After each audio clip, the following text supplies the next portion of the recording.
All right, good morning, everybody. This is James Morris, and one of the things that come to my attention often as an auto repair shop is cars getting looked at before they're purchased. There's a lot of things out there. You hear a lot of commercials out there. Get your pre-certified XYZ, name of the company, Mercedes, Chevy, Ford, whatever. But they're certified technicians to make sure you're getting the best car you can get. And that's wonderful marketing. It really, really is, and I think they're doing a great job. But one of the things I have found out over the years is that not sometimes, the dealerships are not allowed to sell warranty. When I say sell warranty is, say there's something leaking and it's not dangerous and it's not going to cause a fire or anything, but they sometimes just say, we don't need to report that, that's selling warranty, so they'll kind of turn a blind eye to it. Well, the same thing happens when cars come in to being sold. Do they meet the 101 or whatever many checkpoints are supposed to be on it? And one of the things we find that most of the time they do a pretty good job, but a lot of times you really shouldn't be buying a car from someone that's got has all the cards. One of the things I recommend before you purchase this certified car is have it checked out by an independent drivability diagnostic center. Now, that's a fancy word for someone that knows what they're doing and what they're looking for on cars. Find a shop in your town that knows how cars work, that does a lot of drivability studies, does a lot of check engine lights. That's a good way of saying, do you know how to check a check engine light? Well, a lot of people think they know how to check one, but that doesn't necessarily mean they don't. But find a shop that's pretty good in your area and have them look the car over first. Expect to pay for it. Yeah, it's not free. I got people coming all the time. You mean you're going to charge me to tell me what's wrong with this car before I buy it? Yeah, because one, it's not your car. Two, you can't authorize me to fix it. And three, you may not buy it. So what I want to spend all my time and effort to go through looking at this car to find out that, I'm not going to buy this thing.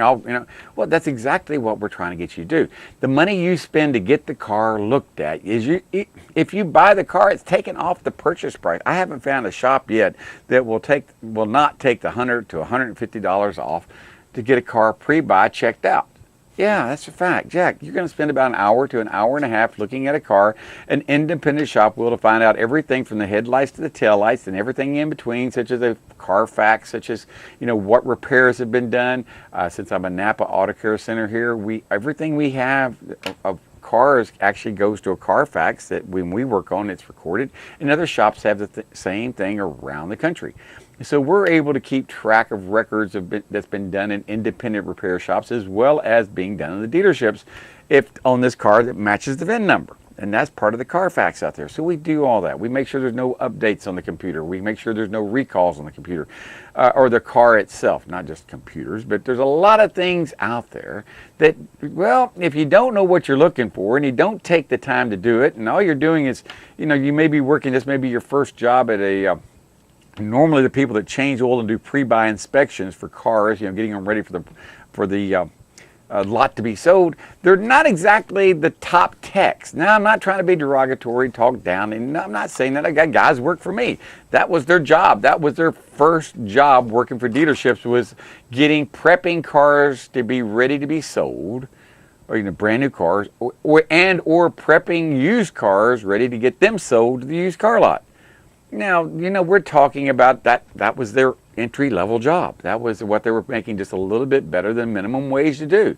That was what they first did. Now, there's not a whole lot of experience doing that. I mean, I know I didn't have a whole lot of experience my first 2 or 3 years working on cars.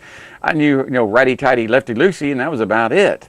I didn't know a whole much more than that. So that's one of the things that I'm saying. Before you purchase a car, a used car, have it looked at. We were talking the other day that the first 5 years of a car depreciates over 66% of its value. So if a car cost $50,000 5 years ago, it's now less than $25,000. It's somewhere around $22,000, $23,000 for that same car that's 5 years old that has, say, averaging 15,000 miles a year on it. So you got an idea that car probably has less than 70,000 miles. So in that general area, that means all the maintenance is due on it. All the oil, all the transmission fluid, the brake fluid, the differential fluid if it has it, or transfer case if it's all-wheel drive, or front differential. All these fluids are going to need to be changed. The tires are going to need to be changed as well if they haven't been. They're 5 years old. So that's what I'm talking about. Before you go out and buy a car, if you're going to buy a used car. Now, if you're going to buy a brand new car, hey, that's wonderful, great, more power to you. And if you want to depreciate the, if you feel like buying a brand new car because you like the brand new car smell, go for it. But you're going to pay a lot more for it because, well, it's brand new. As soon as you sign your name, it depreciates 20%. Boom, gone. That's how much off the top, 20%. And another and within another 4 more years, it's going to total depreciation of over 55%. That's pretty impressive. Well, not exactly impressive. Depressive should be the right word for it. But cars are not investments. Cars are not. They're really not. They depreciate. They're not like your home. Your home appreciates in value. It does. Cars depreciate. It's like anything you buy. This pen may cost brand new $1. Well, once it's used, once you bought it, you might be able to sell it for $0.25 for someone at a garage sale. But that just gives you an idea. Tangible things such as this don't appreciate. They don't. So that's why before you purchase a car, a used car especially, have it looked at by an independent auto repair shop. There's a lot of good shops in the Bay County area, a lot of good shops in Northwest Florida, wherever you're listening. This show goes all the way into Georgia, I understand.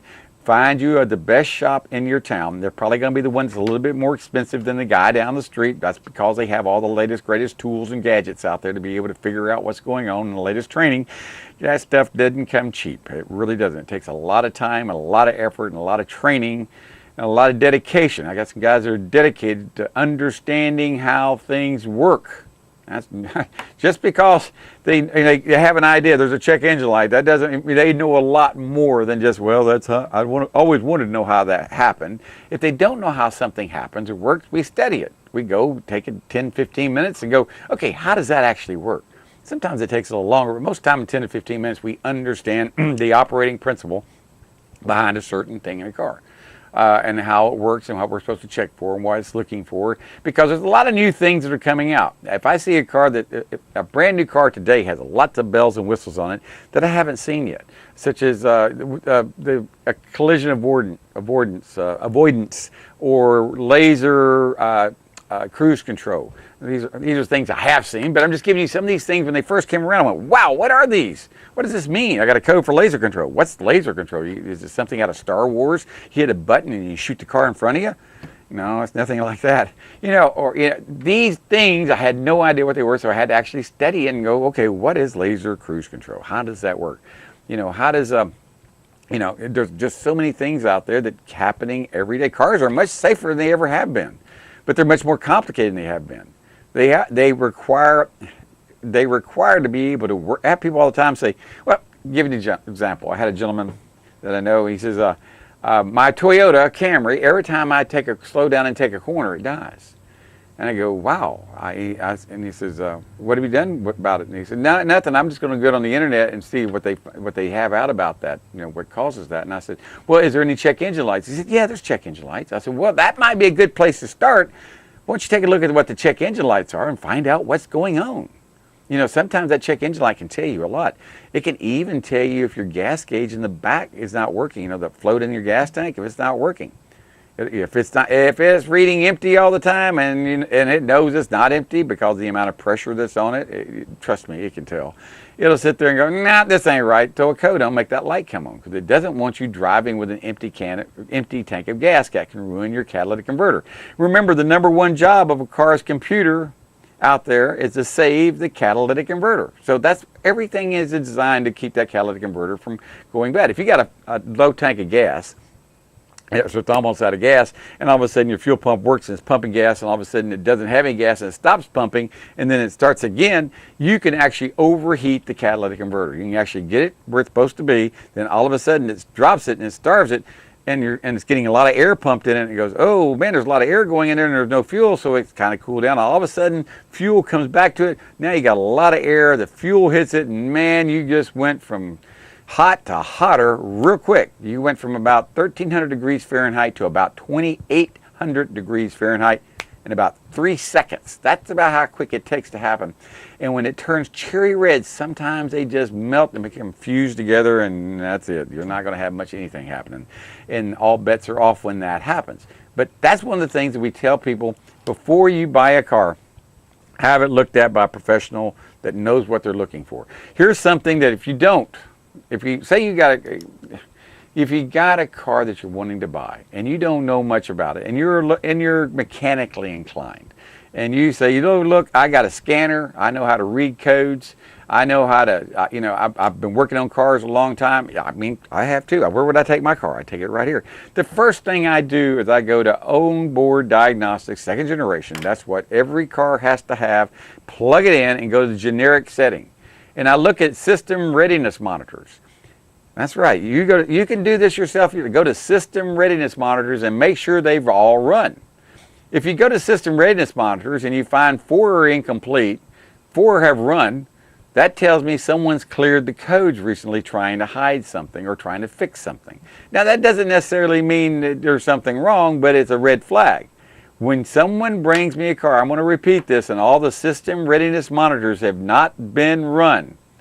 Hope you're hearing this out there. That's a red flag. That means someone's cleared the code trying to make sure that check engine light's out and may or may not have fixed the problem.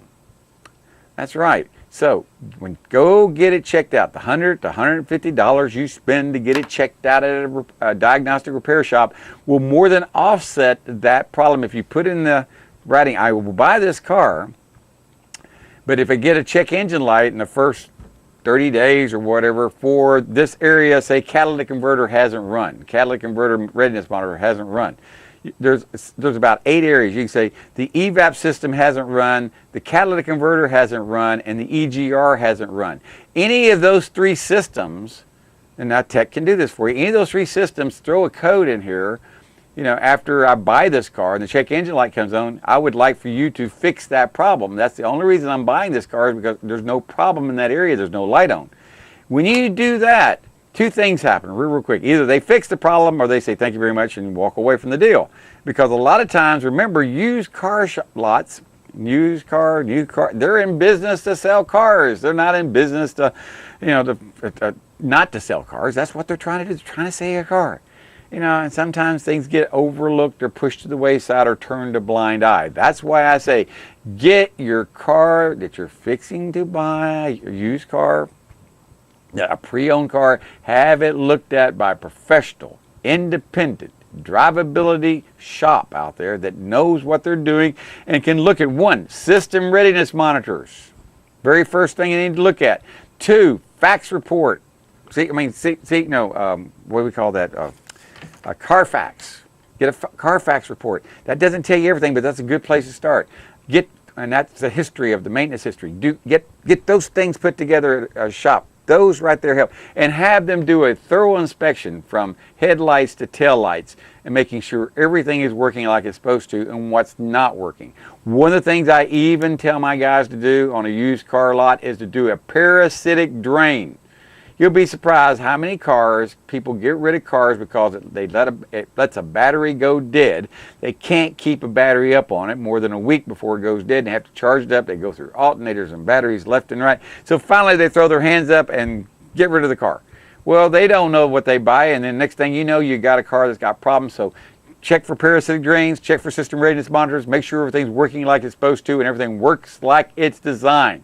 That'll save you a lot of money and gives you some bargaining power if they're not when you go to make the final deal to purchase this car. Hey, this is James Morris. We'll be right back. Give us a call, 850-7630. If you want the best deal in town for tires, you need to call Baytown Tires at 873-8900. Hanson and the guys at Baytown Tires take pride in serving Panama City for over 20 years. Baytown Tires on Highway 98 in St. Andrews. All service work backed by a nationwide warranty. Water is too powerful to fight alone.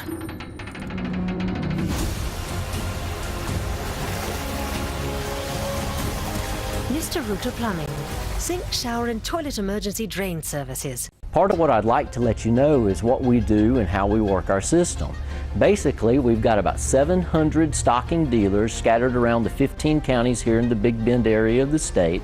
I run a fleet of trucks, vans, and what we call hotshot vehicles to deliver to our dealers quickly so they can help service you as fast and efficiently as they can. Provide timely and efficient service, and we're there to take care of our dealers who in turn can take care of their customers. Good morning. Welcome back to our Wednesday morning show. I got Frank Sundrum calling all the way. I have no idea where he's calling from, but I think he's down south working on his motorhome still. Frank, how are we doing on that motorhome? We're doing fine, James. I am back in Panama City, getting ready to go and bring it home. Oh, you did a good test yes. drive. So it worked on y'all's test drive. When you went down there, you made on the highway, you were able to get to operating speed and everything worked without shutting down? Yeah, put about 40 miles on it in different conditions. It was about 95 there. The last test drive I took, I did about 18 miles. Mm-hmm. And it ran fine. It ran fine in traffic. Good. But, James, you hit the key, and it spins a couple of times, and it fires right up. It's almost magical. I remember the first time that I bought a fuel-injected car, and it started up. Going from carburetor to fuel injection. I went, wow, that's so nice. I said, I'm not used to them not having to pump the gas and hold the RPMs up and wait 2 or 3 minutes and slowly let off on the gas, then put it in gear. Now you just turn the key, it fires up, and you can put it in gear instantly, can't you? Yes, it is. I mean, the other thing is, it's so much in my RV DNA to pump the gas 4 times just to get it going, and I don't have to do that anymore. It is amazing because if you're watching this show and if you grew up with a carburetor, you know that most carburetors, when they set overnight, the gas would drain out of the carburetor, so it'd start up in the morning with an empty carburetor. So you had to crank the car, fill it back up with gas first, then pump it a couple, 2, 3, 4 times to get the gas down to the engine. And then hopefully, if everything was just right, it would stay running without putting out a lot of black smoke and dying on you. Is that describing your van before you put the fuel injection on? Yeah. Okay. Yeah, it just fired and ran. I did give it a helping hand by I had not, since I owned it, put on new plugs or wires, so I had a set, and I put them on and gapped them and all that.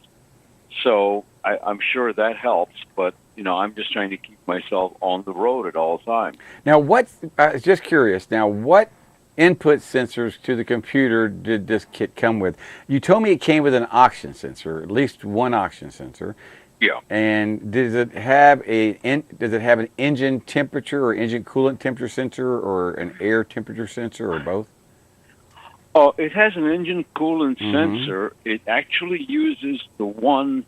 No, they gave me one, and I put that in there. And so it's got the engine coolant sensor, and then it has the air temperature sensor built into the unit itself. Okay, all right. So you have an air. All right, good. So you've got that. So there's 3 sensors on there. Is there any other? How about a throttle positioning sensor that tells you where your gas belt's at? It has that all built into. Okay. All that is built right into the unit itself. Wonderful. That's one of the great things about it. That so much of all the metering is already built into it, so you don't have to sit there and have to adjust it or anything like that or calibrate it. So that on this little screen they give you a 3.5-inch screen, which reminds me of the ancient TVs we used to have, and but it gives you the indicated the outside air temperature as well as the indicated the air temperature, the throttle position sensor, the coolant temperature. It's a virtual dash, albeit very, very tiny. Well, that's the things that I learned when I first went in this business. You have to have an oxygen sensor to tell how rich or lean it is. You need to tell the computer how the temperature is outside. Is it hot? Is it cold? And it can figure out from there. And you also need to know how hot or how cold the engine is, so it can put the right amount of fuel in it. And then, of course, the throttle positioning sensor that tells the computer where your foot is. Are it idle? Is it halfway? Or is it a wide open throttle? Those are the most important 4 sensors that any car that has fuel injection can have. There's not an exception out there to the rule about these parts. If you have fuel injection, you have these parts on there. So Frank, you put this on here. What was the biggest problem? And the reason I'm asking this is because there's a lot of people out there that that listen to this show that have classics, and they want to make them everyday drivers. And I say, well, if you're going to make them everyday drivers, go to fuel injection. What was the hardest thing of the whole job? I think all the basic stuff. I mean, mine is an oddball thing, first of all. So you were changing a quadrajet in an oddball machine, which has an intake manifold that no other vehicle has.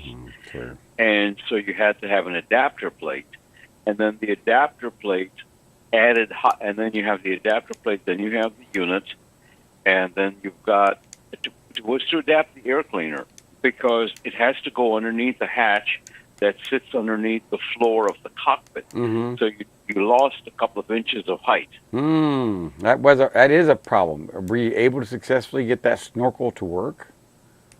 Yes, Good. yes, got the snorkel to work. There's a little metal ring below it that was about 2 inches thick that we cut down to 1 inch, and which was tricky in itself. The guy who was working with me is a really, really skilled welder. Must be. And he just took out his angle grinder, cut off 1 inch, and then welded it back together.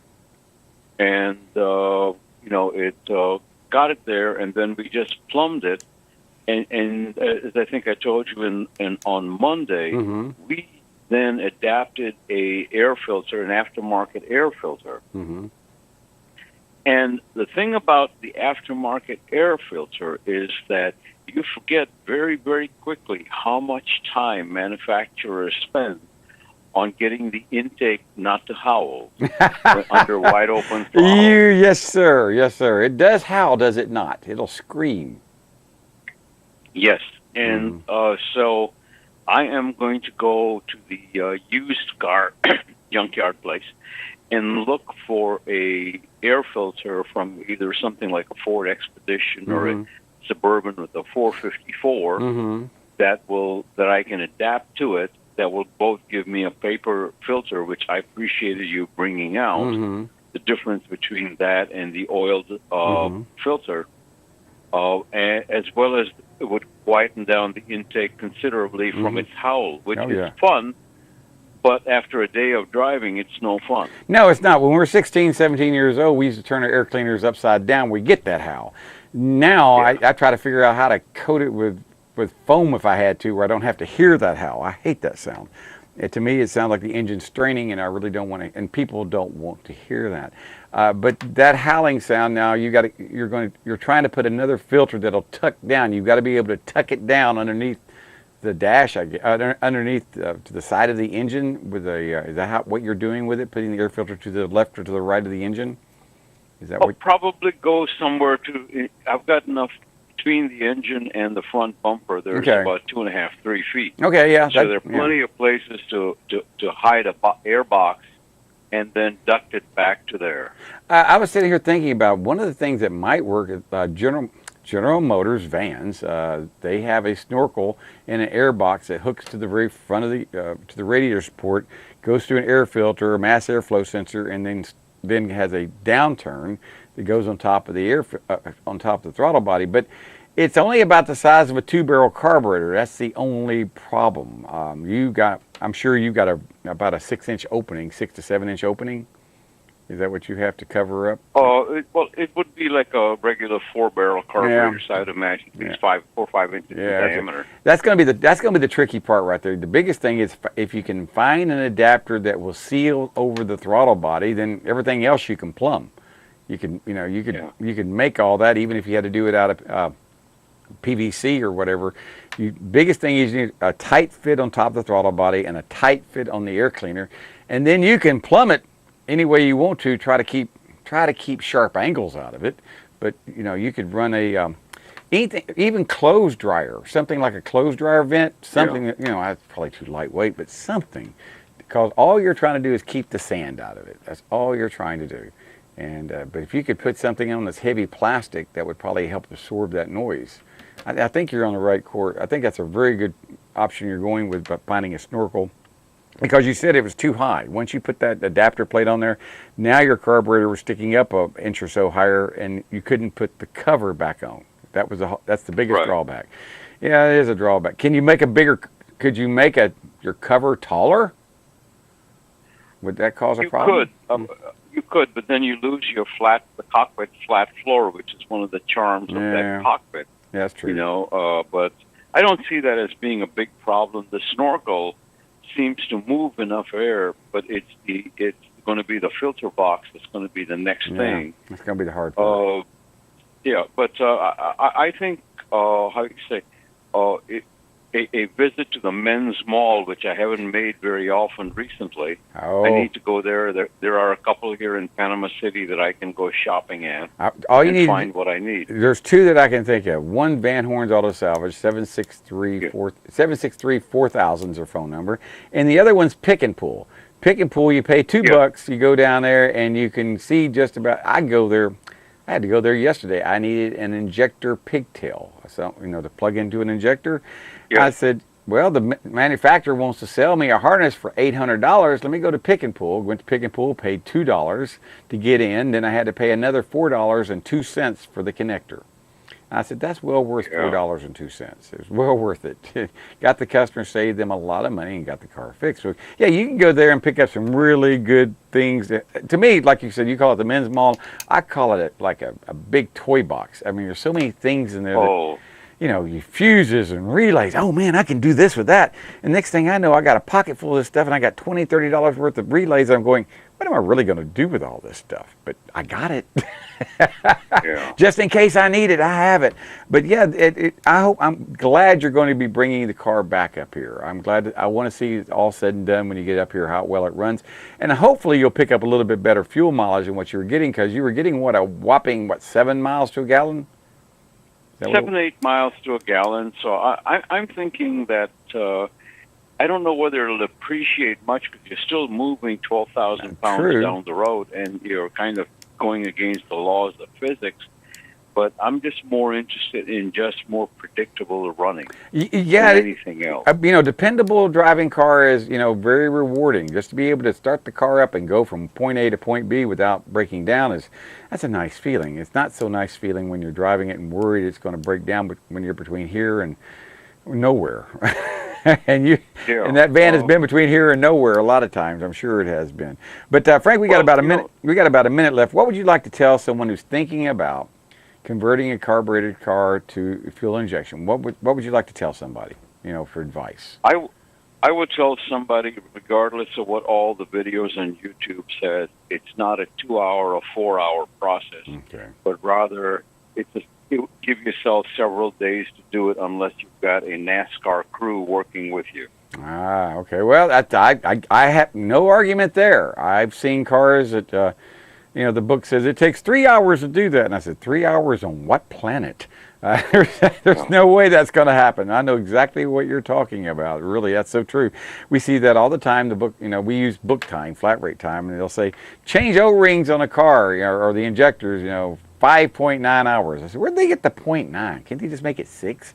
But the point being is, it's a good thing for people to, if they want to do it, it's not a weekend project, but it's probably several weekend projects. You'll probably work on it Saturday and Sunday, then skip then come back the following Saturday and Sunday and maybe finish it up, or maybe 2 more Saturdays and Sundays. How many Saturdays and Sundays did you work on it?